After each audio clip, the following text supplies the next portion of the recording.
Shalom, shalom, ¿qué tal? Amaury Jiménez, en el video publicado hace poco de Herodes y mitos al respecto, puso la pregunta siguiente. Shalom, querido More, hace un tiempo un familiar me preguntó lo siguiente: si lo que está escrito en el Nuevo Testamento para los judíos es mentira, perdón, acá ya vamos diciendo, no es para los judíos, es mentira. Está escrito en el Nuevo Testamento, no es un documento testimonial de nada, es creencias, mitos, lo que algún grupo importante de gente cree, pero no es que para los judíos es mentira, no cumple con los requisitos de ser verdad objetiva. Sigamos. ¿Cómo puedo creer yo como gentil que la esclavitud de los hebreos en Egipto existió si no hay registros históricos en Egipto ni evidencias arqueológicas que lo afirmen? La verdad no supe qué responder porque desconozco mucha historia y comentarios de los sabios. Lo comento porque me han comentado que las historias judías deben ser creídas porque sí y la historia cristiana no, porque no. No es así. Hay motivos. Ahora lo vamos a ver. Como carezco de información al respecto, me limito a contestar. Muchas gracias por su excelente video, por la paz en Israel, Venezuela y el mundo. Shabbat shalom. Bueno, vamos a ver la respuesta que le escribí. Va a estar publicado en serjudío.com. Le puse: Shalom, mi querido amigo. Tu pregunta es profunda y merece una respuesta reflexiva basada en historia, arqueología y tradición. Permítame abordar este tema desde varias perspectivas. La primera es la cuestión de la esclavitud en Egipto, entre la memoria colectiva y la evidencia tangible. Es cierto que el relato del Éxodo, en Shemot, el libro de la Torá, el evento central que narra la liberación de los hebreos de la esclavitud en Egipto, no cuenta con una confirmación directa en los registros históricos egipcios. Sin embargo, esto no invalida su valor histórico o espiritual. Vamos a ver por qué. Primero, la naturaleza de los egipcios, de los registros de los egipcios. Los egipcios tenían una política selectiva para registrar eventos. Se enfocaban en glorificar las hazañas de los faraones, mientras que evitaban mencionar las derrotas, las crisis, los conflictos internos. O sea, no hacían una historiografía, hacían un relato mágico, presuntuoso, genial de sus líderes, pero no hacían historia. Por lo tanto, difícil que en los registros egipcios haya evidencias del caos que provocó la salida de los judíos de Egipto. Así que por esa parte no podemos encontrar evidencias en el mundo egipcio porque no va a haber. Va contra lo que era la costumbre de los egipcios. El relato de los niños inocentes que asesinó Herodes es un relato nada más, no tiene realidad porque ni los romanos ni los judíos lo registraron. Y los judíos registramos cada evento similar que ocurre en nuestra historia, sea en un pueblito en Besarabia, sea en un pueblito de Marruecos. Nosotros tenemos registro de estas cosas horrendas que ocurrieron. Y si el rey, que estaba usurpando el reino de Judea, Herodes, hubiera cometido esa masacre, seguramente que estaría confirmada en los registros históricos del pueblo judío. Así que hay una gran diferencia entre si no está en los registros egipcios manipulados por el tirano, a que no estén ni en los registros históricos romanos ni judíos las cosas del Nuevo Testamento. Por lo tanto, es poco probable encontrar registros que hablen de la esclavización y posterior liberación de un grupo de extranjeros como eran los judíos. Sin embargo, también hay evidencias arqueológicas indirectas, porque aunque no haya pruebas directas del éxodo, la arqueología aporta indicios de interacción entre semitas y egipcios. De hecho, esos semitas, algunos tienen ciertas cualidades que los hacen reconocer como hebreos. Por ejemplo, tzitzit, las cuerditas de las vestimentas. Tenemos el asentamiento semíticos. En el delta del Nilo se han hallado vestigios de comunidades semitas, lo que demuestra la presencia de grupos extranjeros, hebreos o familiares de los hebreos en Egipto. Hay nombres y costumbres, elementos culturales y lingüísticos en los textos de la Torá reflejan influencias egipcias netamente. Por ejemplo, el nombre Moshe, por ejemplo, el nombre Aarón, por ejemplo, el nombre Pinjas. Por lo general son nombres de la familia de los levitas, gente que estuvo más integrada a la sociedad egipcia. Y tenemos costumbres egipcias también dentro de la Torá, por ejemplo, la disposición del templo, por ejemplo, el arca sagrada, por ejemplo, que los sacerdotes levitas tengan que estar completamente rapados. Y así tenemos un montón de otros detalles que muestran que la Torá fue escrita por alguien que vivió en la cultura egipcia o estaba impregnado de la cultura egipcia. No puede ser de otra forma. Es como si un francés escribiera un libro de franceses con cuestiones gauchas de la zona de Argentina, Uruguay, sur de Brasil. Seguramente que el francés en Francia no tenía gauchos. Si escribe cosas gauchas, ambientado en Francia, seguramente que habla de franceses que estuvieron en el cono sur de América. ¿Se entiende? Así que Las influencias egipcias como nombres y objetos y rituales incluso indican contactos y coexistencia. Y hay movimientos migratorios, hay patrones de asentamiento y migración en el Sinaí que sugieren movimientos de población que coinciden con los relatos del Éxodo. Así que indirectamente está confirmado que hubo vínculos estrechos entre el pueblo judío y Egipto. Pero hay algo mucho más importante aún, que es la memoria colectiva como fuente histórica. Si creemos en documentos, en papelitos, escritos, en una estela encontrada en algún lugar, ¿cómo no vamos a creer a millones de personas durante miles de años contando un relato que no habla de gente extraña, sino de la propia familia de cada uno? Cuando un cristiano está hablando de Jesús y la historia de Jesús, no habla de su propia familia, habla de una religión que le impusieron gente que vino de afuera.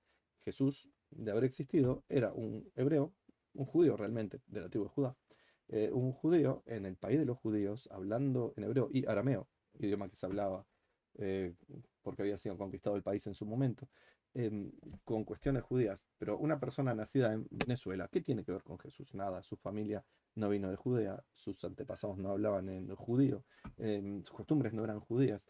Por lo tanto, cuando un venezolano habla de Jesús, está hablando de un extranjero para ellos. Lo tomaron como su Dios, como su Salvador, todo perfecto, está todo bien. Las creencias de cada uno son las creencias, pero acá estamos hablando de que tenemos una cuestión de familia y cultura. Cada vez que es Pesaj y la familia se reúne para recordar la salida de Egipto y se hacen rituales que se mantienen año tras año, generación tras generación, están demostrando una línea sucesoria de miles de años que van demostrando que lo que se está contando ahí tiene su realidad. ¿Por qué? Porque el padre, el primer padre que le contó esto a sus hijos, los hijos le decían, y padre, ¿y tú de dónde sacas esto? El padre decía, yo lo viví, te lo estoy contando porque yo lo viví. Y el hijo se lo contó al nieto del primero y le dice, tu abuelito lo vio. Y así sucesivamente, hasta que yo empecé este año, le dije a mis hijos, nuevamente, después de varios años de hacer el relato de Pesaj, esto es lo que le contaron a mi padre, que le contaron a su padre, que le contaron a su padre, etc. Por lo tanto, el Éxodo es más que una narrativa histórica y no precisamos documentos históricos. Es una historia propia, de nuestra familia, no de alguien extraño, de la redención, pero que aparte enseña valores universales como la libertad, la justicia, la conexión con lo divino. Incluso sin pruebas definitivas, el relato sigue inspirando generaciones como paradigma de esperanza. Así que, así como los cristianos pueden decir, no me importa si hay evidencias o no de Jesús y los evangelios, etcétera, los judíos decimos, tenemos evidencia que somos nosotros mismos. Es el pueblo judío la evidencia de que esto ocurrió. Pero más allá de eso, nos quedamos con las historias, que es lo valioso. Seguir recordando la libertad, la justicia, etcétera. No sé si captaron la fundamental importancia de que no estamos hablando de nuestro Dios o de un héroe del pasado, estamos hablando de nuestra familia y que estemos aquí presentes demuestra que esta es la realidad. Ah, pero ustedes pudieron haber inventado el cuento. Ok, entonces es nuestro cuento y a diferencia de cristianos y musulmanes, no vamos por el mundo intentando conquistar a la gente, convertir a la gente, forzarlos a ser judíos. Los judíos decimos, sos gentil, tenés tu propia vida espiritual, Dios te quiere así, vas a ir al paraíso así, no tenés por qué ser judío, viví feliz como lo que eres. A diferencia de las religiones que van queriendo conquistar y convertir a las personas, con verdades, con mentiras, con obligaciones, eh, con también parla, van y los convencen y tocan el timbre a los misioneros y dicen, te venimos a hablar de Jesús o de Alá, etcétera. Los judíos no precisamos eso, no queremos convencer a la gente, no nos interesa convencer a la gente, nos interesa vivir en paz y tranquilos cumpliendo nuestra propia cultura, y eso es una gran diferencia porque cuando el familiar pregunta, ah, si está escrito en el Nuevo Testamento es mentira para los judíos, entonces ¿por qué tenemos que creerle a los judíos? Nadie le pidió a su familiar, a Mauri, que nos crea. Es su familia que tiene el problema en creernos. Pero si él cree en Jesús o ella cree en Jesús, está creyendo en el mal llamado Antiguo Testamento. Por lo tanto, que le pregunte a sus curas por qué sí tiene que creer en el Antiguo Testamento. ¿No le parece? Como dije también, esto es un valor familiar nuestro, también es un símbolo de lo mala que es la esclavitud, lo buena que es la libertad, lo mala que es la opresión física, mental, emocional, y lo bueno que es necesario librarse y hacer lo posible para ayudar a la gente a liberarse. Tenemos otro factor más, que es la autenticidad cultural, que a diferencia de las narrativas fundacionales de las religiones, el Éxodo presenta a los israelitas como esclavos, oprimidos, no se los presenta como héroes, no se los presenta como el pobrecito que por sus propios medios logró conquistar algo y es fabuloso y es el salvador del mundo. Se dice, eran esclavos, vivían como esclavos, pensaban como esclavos, fueron liberados y siguieron siendo esclavos, se portaban mal, había que tenerles mucha paciencia Ningún pueblo va a mantener ese relato sobre sí mismo con orgullo y alegría. Por el contrario, ya se ve como las religiones ponen a sus ignorantes líderes como personas geniales, todos y que nunca se equivocaban y hacían todo tipo de tropelías. Saben de quién estoy hablando, pero no lo menciono porque valoro la libertad religiosa. Y los cristianos tienen a su pobre carpinterito nacido en un pesebre que nadie lo quería, que se convirtió en el salvador del mundo. Bueno, hablan todos relatos geniales de gente que salió de lugares pobres hacia lugares espléndidos. El relato judío es, éramos pecadores, seguimos siendo pecadores, Dios nos perdonaba y Dios nos tenía paciencia hasta que se enojaba y decía, se acabó la paciencia, pero sigue el contrato que tengo con ustedes. Así que pónganse las pilas y pónganse a trabajar. Y en definitiva, no se trata de hacer comparaciones entre religiones y la cultura judía. No se trata de descalificar historias ni las cristianas ni de otra gente, ni tampoco de afirmar como los judíos como lo más espléndido del mundo de manera arbitraria. Cada tradición tiene su contexto histórico, su teología, su cultura. En el judaísmo nos estamos enfocando en nuestra propia familia. El pueblo judío es una gran familia. Nuestra relación entre nosotros y con Dios, las cosas que Dios nos mandó a nosotros, el país que nos dijo que vivamos como una nación, las enseñanzas éticas y legales, cómo podemos compartirlo con los demás, siempre sabiendo que son historias judías. El cristianismo tiene su fe en el Nuevo Testamento, en la figura de Mesías, Jesús, Salvador, reinterpreta el Nuevo Testamento a piacere para darle la perspectiva que les gusta. Son cosas completamente diferentes el cristianismo y el judaísmo. em, Valores diferentes, por más que se respetan ambos, se supone, la justicia, la humildad, la bondad, etcétera. Hay valores diferentes porque el judaísmo lo principal es la familia. Jesús dijo, vine a separar a las familias. Lo importante es que me sigan a mí, no que se sigan que respeten a sus padres. Lean en la Biblia cristiana. Ahí tienen ejemplos muy diferentes. El judaísmo tenemos la intención de vivir en paz nosotros y que el resto del mundo viva en paz. El cristianismo dice, la única paz se consigue a través de la fe en Jesús, porque si no se van al infierno. Entonces, vengan, crean en Jesús para no irse al infierno. Son cosas diferentes. Unos hablamos del mundo acá, los otros hablan del mundo allá. Así que ambas tradiciones que vivan felices, entendiendo, siendo entendidas en sus propios marcos. Y no hay necesidad de comparar las palabras, si esta es verdadera, la otra es verdadera, si esta es falsa, la otra es falsa. Es como muy limitada el planteo de su familiar. Las creencias en el ortodoxo, en el éxodo, perdón, no precisan de fe. Son transmisión ininterrumpida. No se interrumpió por más de 3000 años. Esta historia que se cuenta en Pesaj, que se dice cada día cuando uno reza, hay rituales al respecto. eh, es parte de la coherencia cultural del pueblo judío, porque es un relato que se integra dentro de lo que es el judaísmo. No es algo que, bueno, vivimos siempre como mexicanos y de repente nos trajeron un dios blanco que viene de un país de gente blanca, Judea, con ideas extrañas, con un idioma extraño. Bueno, vamos a incorporarlo acá, nosotros que somos mexicanos. No, esto es coherencia cultural. En nuestra familia, las cosas que hizo nuestra familia, la familia judía, con las cosas que significan para nosotros algo. Así que más allá de la historicidad, el pueblo judío sabe que el éxodo es real, lo vive como real, no porque tiene fe, sino porque es parte de la cultura de la familia.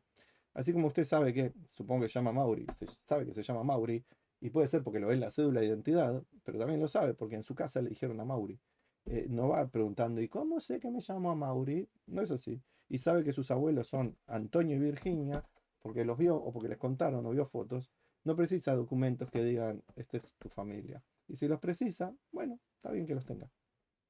Así que la conclusión podría ser que cuando hay ausencia de evidencia, no es evidencia de ausencia. Así que la narrativa del éxodo trasciende lo histórico para convertirse en un mensaje eterno de coherencia cultural, de ser parte de la gran familia judía. Es un relato compartido entre nosotros, sabido entre nosotros, que no tiene intención de mentirle ni engañar a nadie. En todo caso, nos estaríamos engañando y mintiendo a nosotros, porque no era un relato para contar a los otros. La Torah dice, le contarás a tu hijo, no a tu vecino.